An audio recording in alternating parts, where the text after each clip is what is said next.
Our whole focus is about helping our farming friends, and we take it very serious about those corn prices. We are convinced that you can only cut costs so much, and then you have to actually invest in that crop. One of the first investments you make is your seed selection after you nourish that ground. Yeah. So AcreShield was built with a battle cry to solve what we call the yield gap. So this, as you know, you buy crop insurance, Yes, right? yep. So you buy like an RP 85. Yeah, 85. Yeah, so it goes up to here. But what happens if you fall in between the 85 and 100? Do you have any protection?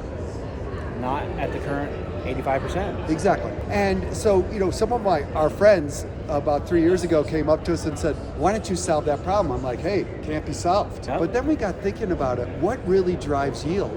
One of the key things, about 30% influence of your yield, is your seed selection. So we said, what if we could do independent testing of every variety and every hybrid, right? So we set up with an idea that we could solve the yield gap problem and get you above 100% of your APH if we could advise you based on your soil, relative maturity, weather patterns, on making a smarter, and you got to use the word AI, machine learning selection. Right. So this is what we live for, is to solve that problem.